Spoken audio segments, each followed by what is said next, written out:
It was a bright Saturday morning when two siblings, Jason and Maya Carter, walked into the airport. They were young, confident, and excited, ready for their vacation after months of hard schoolwork. Jason was 17, tall and calm, while Maya, 15, was full of energy and curiosity. They had no idea that this simple flight would turn their lives upside down and shake an entire airline company. The airport buzzed with noise, people rushing, announcements echoing, and luggage rolling across shiny floors. Jason carried his backpack, and Maya held a small camera, recording small clips for her vlog. Their father, Mr. Carter, had arranged everything. He was a busy man, quiet, private, but powerful. What most people didn't know was that Mr. Carter was the CEO of one of the biggest airline companies in the country. But Jason and Maya never used his name for fame or attention. They liked being normal. They liked the world not knowing who they were. Their flight, a short trip to California, had been upgraded to VIP seats, something Mr. Carter's assistant had arranged as a small surprise for his kids. The siblings smiled when they saw the seats large, soft, and right at the front. Maya whispered, "Wow, this feels like a movie." Jason laughed. "Let's enjoy it. We earned this." Passengers boarded, filling the plane with chatter and the soft sound of seatbelts clicking. Everything seemed perfect until two flight attendants stopped near them. One of them, a tall woman named Linda, frowned slightly as she looked at Jason and Maya. "Excuse me," she said politely, but her tone was cold. "Are you sure you're supposed to be sitting here?" Jason looked confused. "Yes, these are our seats. 3A and 3B. Linda's smile was tight. "I see. Well, these are VIP seats reserved for special guests. Maybe there's been a mistake." Maya blinked. "We have the tickets right here," she said, showing the boarding passes. Linda took them, checked, and handed them back, but her eyes rolled ever so slightly. Jason noticed it but said nothing. A few minutes later, Linda came back, this time with another attendant. "It's Mark." "I'm sorry," Mark said, "but we'll need you both to move to the back. We have important guests coming in." Jason's calm voice trembled a little. "But these are our seats. We didn't do anything wrong." Maya's heart raced. She could feel the passengers' eyes on them. Some people whispered, others shook their heads. She felt a strange mix of embarrassment and anger. Linda crossed her arms. "Look, we're not trying to be rude. Just move to the back, and it'll all be fine." Ow. Jason hesitated. He thought about arguing, but his father had taught him something. Always stay calm. Let the truth do the talking. He took a deep breath. "Can we please speak to your supervisor?" Linda smirked. "I am the supervisor." Maya clenched her fists. "This is not fair," she said softly. Jason put a hand on her shoulder. "It's okay," he whispered, but inside, he was boiling. The attendants waited, hands on hips. Jason finally said, "Let me make a quick call." He pulled out his phone and walked a few steps away, his voice low but steady. Maya didn't know who he was calling, but deep down, she had a guess. Within minutes, Jason returned and sat down calmly in his seat. "We'll wait here," he said firmly. Linda looked shocked. "Excuse me?" Jason looked at her straight in the eyes. "You can check again." "We're not moving." Something in his voice made her pause. For the first time, she seemed uncertain. Mark whispered something to her, but before they could act, a call came through the airplane's intercom. "Linda and Mark, please report to the captain's cabin immediately." They exchanged confused looks and walked off quickly. Maya leaned closer to Jason. "What did you do?" she whispered. Jason smiled slightly. "I just called Dad." Maya's eyes widened. "You didn't?" Jason nodded. He said, "Don't move." A few passengers had overheard and started murmuring. Something big was happening, though. No one knew just how big. The tension grew, and everyone waited. Outside, the cabin door opened again. A man in a black suit stepped in. His expression was serious. He spoke to the captain quietly, then looked around the cabin. The air felt heavy, like a storm was about to hit. And that's when Maya whispered, almost trembling, "Jason, I think this is about to get serious." The air inside the plane felt heavy. Passengers whispered, wondering what was going on. Jason sat quietly, hands folded, while Maya tried to calm herself. She kept glancing at the aisle, waiting for Linda and Mark to return. The seconds felt long and slow. A few rows back, an older man whispered to his wife, "Looks like those kids are in trouble." She nodded. Yeah, probably sneaked into the wrong seats. Maya heard them. Her cheeks burned with embarrassment. She wanted to shout the truth, that they were not wrong, but Jason gave her a small look that said, "Stay calm." Then the cabin door opened again. A tall man in a dark uniform entered, followed by the captain. Everyone's eyes turned toward them. The man wasn't part of the flight crew. His black suit, earpiece, and serious face said something else. Someone important had called him in. He stopped near Jason and Maya's seats. "Are you Jason and Maya Carter?" he asked. Jason nodded. "Yes, sir." The man's tone softened immediately. "Thank you. Please stay where you are. Everything is being handled." Whispers rippled through the cabin. People turned their heads, confused. Linda and Mark returned a moment later, looking pale and nervous. The captain motioned for them to step aside. He whispered something to them that made their faces go white. Maya leaned toward Jason. "What's happening?" she whispered. Jason's voice was calm. "Dad said he's taking care of it." Captain cleared his throat and spoke loud enough for everyone to hear. "Ladies and gentlemen, we apologize for the delay. There's been a misunderstanding regarding seating arrangements. Please remain seated while we resolve it." The man in black, clearly from airline security, looked directly at Linda and Mark. "You two need to step outside. Now." Linda blinked in surprise. "Excuse me? Why?" He said nothing, just held up a phone. On the screen was a video call, and even from a distance, passengers could see the serious face of Mr. Carter, the CEO himself. Maya's heart pounded. Jason looked calm, but his eyes showed relief. Mr. Carter's deep voice came through the speaker. "Captain, thank you for cooperating. I believe your crew made a serious mistake. Those two flight attendants disrespected my children, ignored valid tickets, and embarrassed them in front of passengers." Gasps filled the plane. People whispered louder now. "The CEO's kids? Is this real?" Linda stammered, "SCR?" Didn't know. Mr. Carter cut her off sharply. "You didn't need to know who they were. You only needed to treat them with respect like any other passengers." The silence that followed was thick. The only sound was the quiet hum of the airplane engines. "Effective immediately," Mr. Carter continued. "These two attendants are suspended pending investigation. I expect them off this flight right now." The man in black nodded and signaled them toward the exit. Linda's eyes filled with tears. Mark tried to argue, "Sir, it was just a misunderstanding." Mr. Carter's voice stayed cold. "A misunderstanding doesn't require humiliation. You represent my company.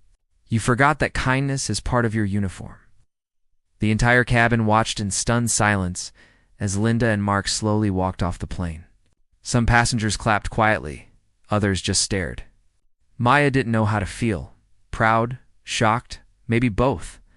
The captain returned to the front and addressed everyone again. "We sincerely apologize for what just happened. Thank you for your patience. We'll be ready to take off shortly." When the door finally closed and the plane started to move, Maya whispered, "Jason, Dad really did it." Jason nodded slowly. "Yeah, but I wish it didn't have to go that far. They were wrong, though. They treated us like we didn't belong." Jason sighed. "Yeah, but sometimes power changes everything, and not always in a good way." The plane lifted off, climbing through the clouds. The view outside was beautiful, but inside, Jason couldn't shake the uneasy feeling in his chest. He had seen what a single phone call could do, not just to fix things, but to destroy someone's job. As Maya leaned back and started recording again for her vlog, Jason stared out the window. The world below looked peaceful, calm, and small. But he knew this story wasn't over. He had a feeling this flight would follow them for a long time, and somewhere far away in his office. Mr. Carter hung up the phone, unaware that his decision would soon make headlines across the nation. The next morning, Jason woke up to the sound of his phone buzzing again and again. At first, he ignored it, thinking it was just his friends. But when he checked the screen, his eyes widened. Hundreds of notifications, messages, missed calls, social media tags. Something was wrong. He opened his phone and froze. There it was, a trending post on every platform. Black teen siblings asked to give up VIP seats. One call to CEO dad. Entire crew fired. The picture was clear. Someone on the plane had secretly recorded everything.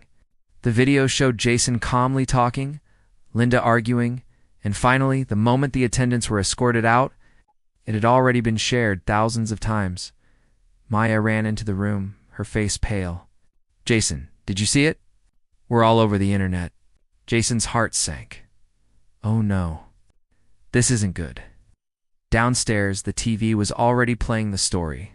News anchors spoke with serious faces, calling it the flight incident. One channel said, "The children of a powerful CEO used influence to get 2 employees fired." Another said, "Racial bias or corporate power play." The viral plane video divides the nation. Jason turned off the TV, his stomach twisted. "They're blaming us," he whispered. Maya frowned. "But we didn't do anything wrong. They were rude first." "I know," Jason said softly, "but people only see what they want to see." Their father, Mr. Carter, walked into the room, phone in hand. His face looked tired but controlled. "I know what's happening," he said calmly. "I've been on calls since 6 a.m. "Dad, it's crazy online," Maya said. "People are calling us spoiled," Mr. Carter sighed. "That's how the internet works, sweetheart.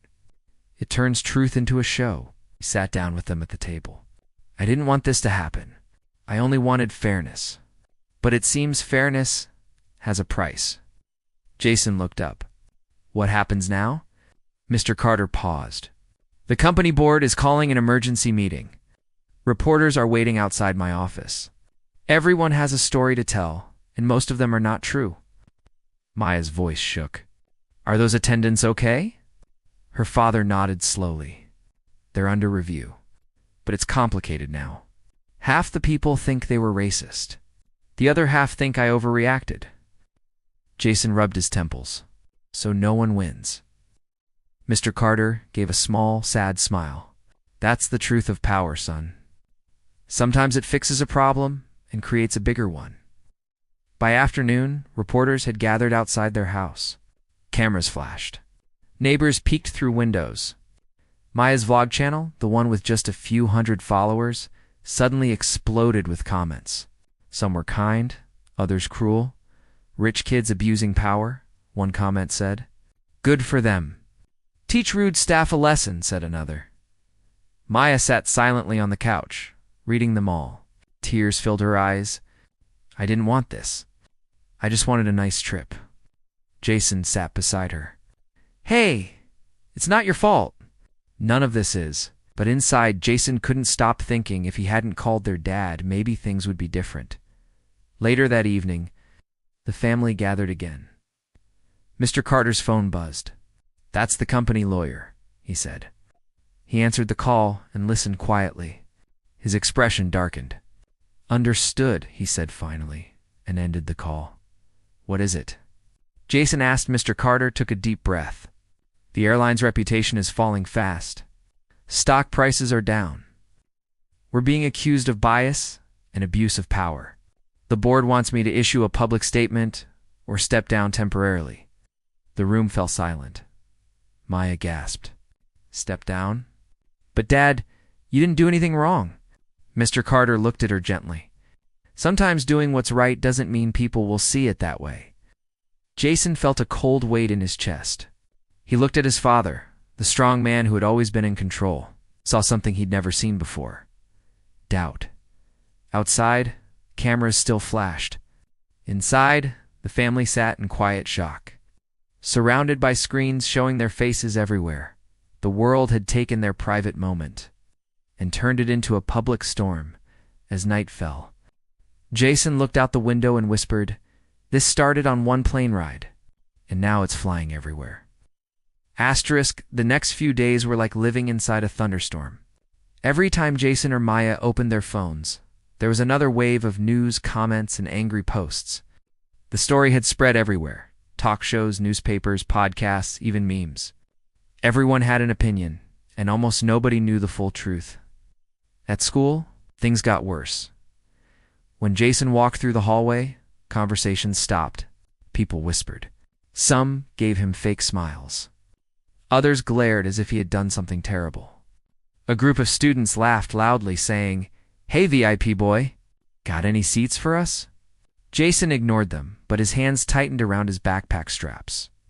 It hurt more than he wanted to admit. Maya's experience was no better. Her classmates used to love her vlogs, but now her channel's comments section was full of hate. Rich kid privilege. You got people fired for nothing? Must be nice to have a CEO daddy fix your problems. Maya stopped posting videos altogether. She stayed quiet, sat alone during lunch, and barely looked up. She didn't feel like the cheerful girl with a camera anymore. She just felt small. At home, things were tense too. Mr. Carter spent hours on calls with lawyers, the board, and PR teams. His voice stayed calm, but his eyes looked tired in a way Jason had never seen before. One evening, the family sat at the dinner table. The air was heavy with silence. No one touched their food. Finally, Jason broke it. "Dad," he said softly, "maybe I should post a video. Tell people the truth. That we didn't do this to hurt anyone." Mr. Carter looked up. "It won't help, son. The internet doesn't care about truth. It cares about noise. But we can't just hide," Jason said, frustration building. "They're attacking Maya. They're twisting everything." Maya spoke for the first time in hours. "Maybe they're right. Maybe we shouldn't have called you that day." Jason turned to her, shocked. "Don't say that. You know, we were treated unfairly." "I know," she said, voice trembling, "but look at what happened because of it."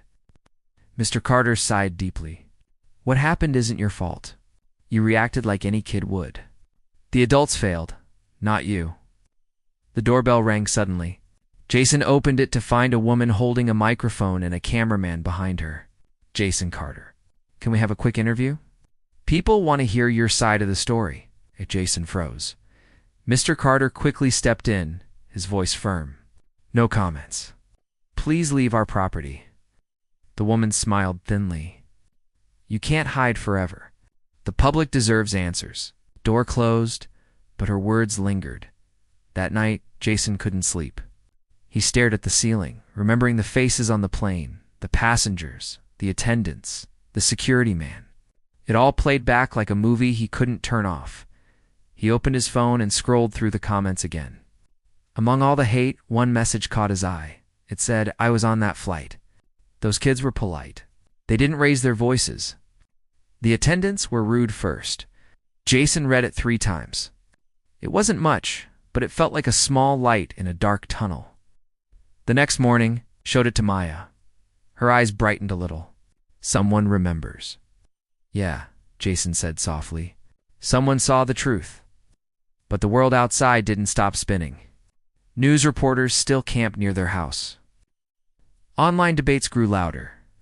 Some people defended the siblings, saying they were victims of discrimination. Others said it was all CEO power abuse. At work, Mr. Carter faced pressure from the board. They wanted a public apology, not for what happened, but for how it looked. Optics matter more than truth. One director said coldly. Jason overheard that during a phone call and felt his chest tighten. Everything felt unfair, just like on the plane, but now on a bigger scale. By the end of the week, the family decided to leave the city for a while. They packed quietly, avoiding cameras. As their car drove away, Maya looked out the window at the flashing lights behind them. "Jason," she said softly, "do you think things will ever be normal again?" Jason didn't answer right away. He watched the road ahead, endless and dark. "I don't know," he finally said. "But I think this story isn't over yet." Outside, the night sky stretched wide and silent, holding secrets that were yet to unfold. A week passed since the Carters left the city. They were staying in a quiet beach house far from reporters and flashing cameras.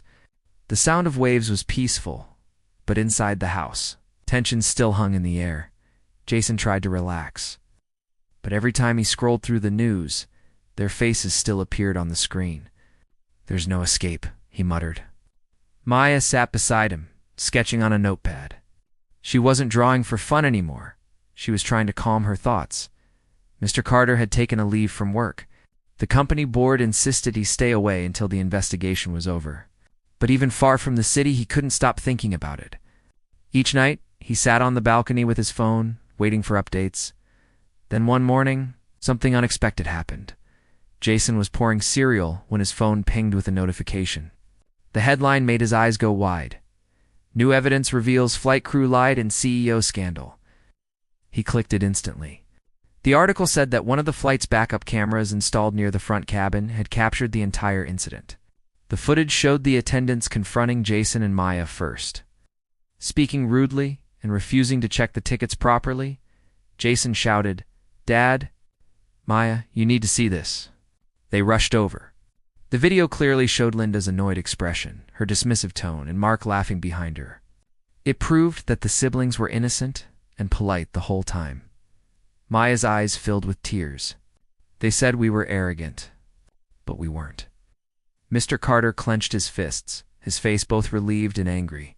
"They lied," he said in a low voice. "They lied to protect themselves." Soon, the story spread like wildfire again, but this time the direction had changed. News anchors apologized for their earlier reports.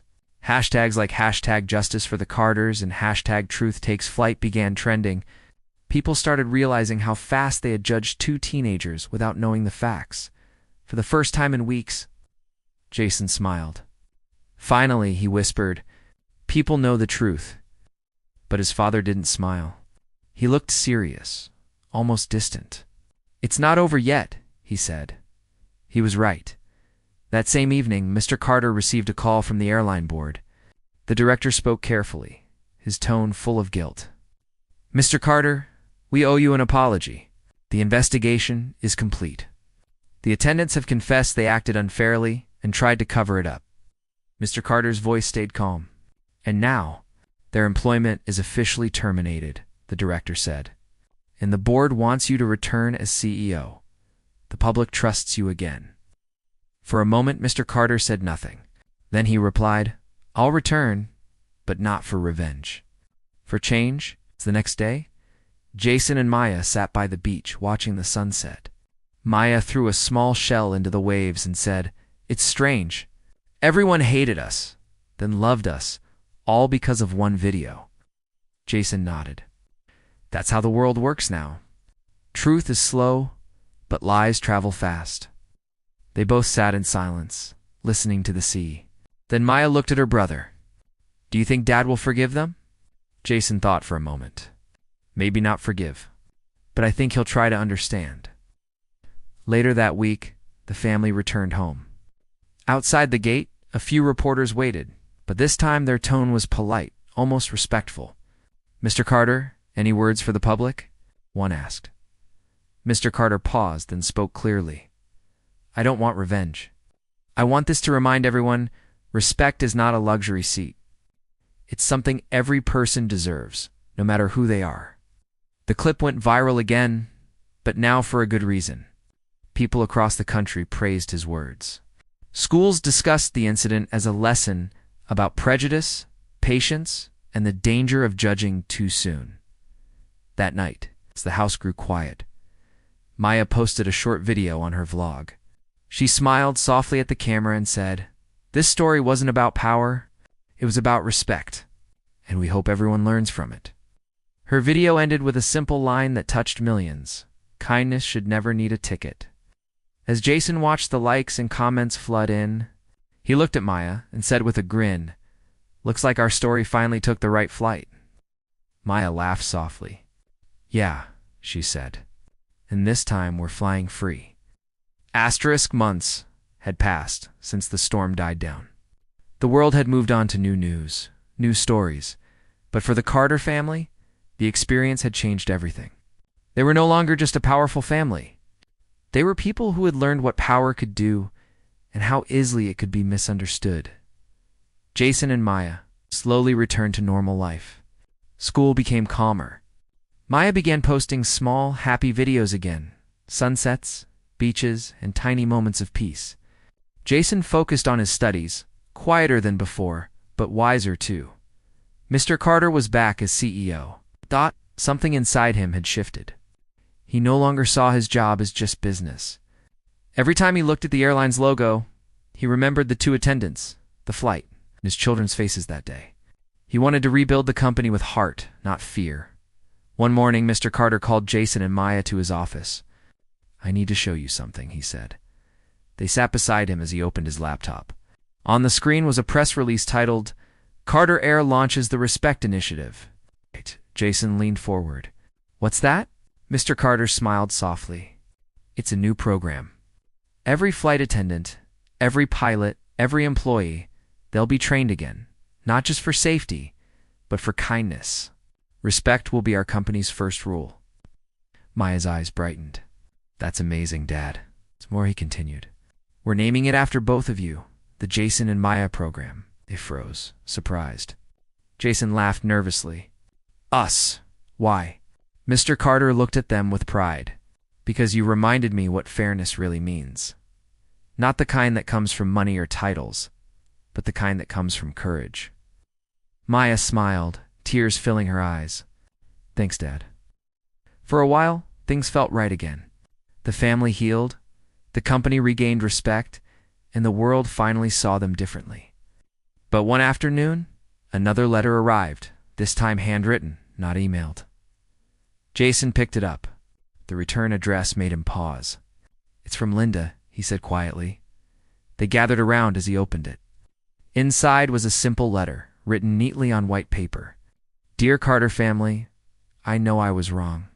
I judged your children because of how they looked and how young they were.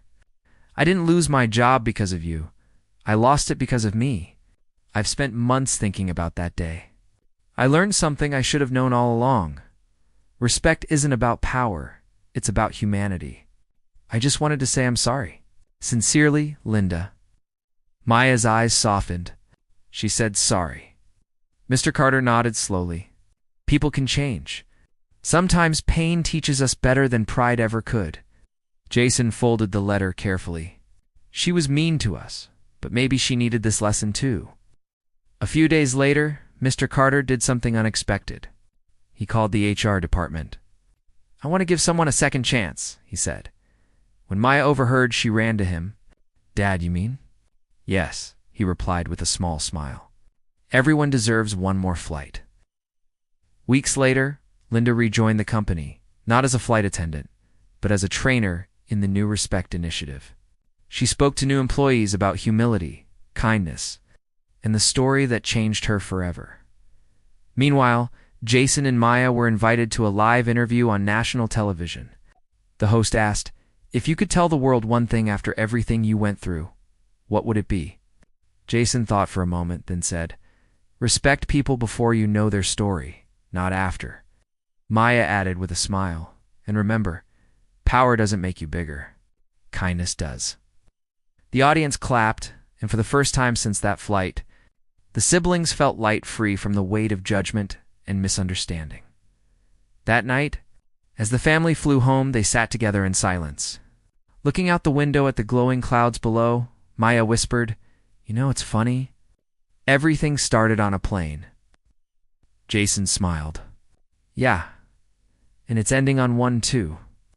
Mr. Carter looked at them proudly and said, "No, my children. It's not ending, it's just taking off again." The plane soared through the night sky, peaceful, calm, and full of hope, carrying not just passengers, but a powerful reminder: respect is the real first-class seat.